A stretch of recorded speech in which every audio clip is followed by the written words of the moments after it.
Sometimes raising kids can be like trying to herd cats. One tool parents have used over the generations to help keep their kids in line is the myth. Call it what you will, a lie, a fabrication, but the myth has helped parents to get their kids to stop misbehaving, eat their vegetables, and understand some of the more delicate moments in life. They may not be true, but some of these parental favorites are even believed by grown adults to this day. Carrot power! A longtime favorite myth that parents have told their kids since the 1940s is that eating carrots will give you good vision, especially in the dark.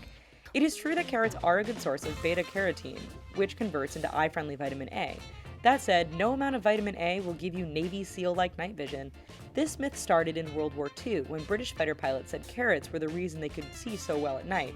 In fact, radar was the actual reason, but as radar was a big secret, pilots jokingly gave the credit to carrots. Watermelon dangers. Nothing can make a little kid stop and take notice like telling them that what they're eating has bad side effects. Take watermelon, for example. Many parents have told their children to take care when eating the popular fruit because they might swallow a seed and get a watermelon plant growing inside them. Terrified that they could wake up with a 10-pound melon in their belly, many kids ate their watermelon very carefully for the next few years. The gum myth. Like watermelon, gum was one of those things we really enjoyed as kids, but became wary of thanks to the warning from our parents. Most kids were told that if you swallow gum, it'll stay in your stomach for 7 years. As adults, we know that this is a total myth, as the gum will just pass right through us. However, as a child, more than a few of us probably experienced a brief moment of panic when we accidentally swallowed that piece of gum out on the playground. Dangerous wet hair. This myth is still believed by more than a few adults today. As kids, many of us were told that if we headed out into the cold with wet hair, that we'd get sick. This is a total myth. In order to get sick, you need to be exposed to bacteria or viruses.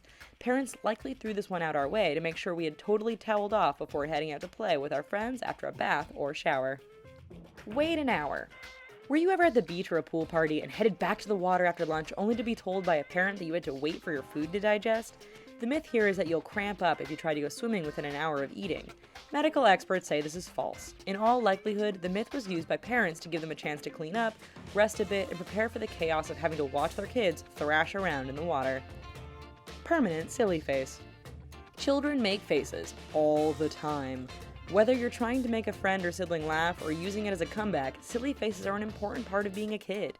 Disapproving parents often stepped in and told their kids the myth that if they kept doing a silly face, their face would stay like that forever.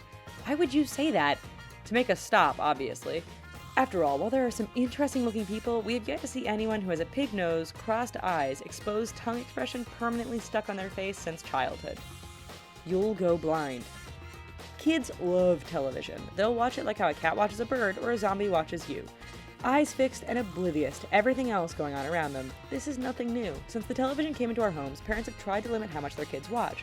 One favorite myth to stop kids is to tell them too much television is bad for their eyes. In fact, there is evidence to suggest it's adults who need to watch out because their eyes tend to be more tired and stressed. Let's hope our kids don't find out. Santa is watching. A bearded man breaking into your house, watching you sleep and eating your cookies? Yeah, that sounds like a good reason to call the cops. In actuality, parents have kept the Santa myth going strong year after year. Just look it up online and you'll see opinions are divided over whether we should lie to our kids about jolly old St. Nick or not. In any event, this myth gets kids excited, puts them in the Christmas spirit, and as a benefit can be used as leverage to make your little ones behave a bit better every December. The farm. Did you ever have a family pet growing up that just vanished one day? Well, many kids are actually told by their parents that the family dog or cat died. Some parents use the old myth that the family pet is headed off to a farm to be with other older animals. For parents, the myth helps ease the news to their kids about a beloved family member being gone. For kids, it gives them a mission to find that mystical farm loaded with cats, dogs, and goldfish. The pool die. Ever been in a pool and noticed that no one ever gets out to go pee? Yep, they are peeing in that pool. As a result of this reality, parents over the years have tried to stop their kids from urinating in pools by telling them that there's a dye that will activate if they do. Terrified of being humiliated by a potential red cloud in the water, some kids hold it in or even use the bathroom when required. Of course, the pee-activated dye is just a myth, and if kids were smart, they notice that their parents never seem to leave the pool to pee either. Did your parents tell you any ridiculous lies? Do you have any you still believed for far too long? Let us know about them in the comments. And while you're here, here's a couple other videos we think you might enjoy. And don't forget to click like and subscribe. Thanks!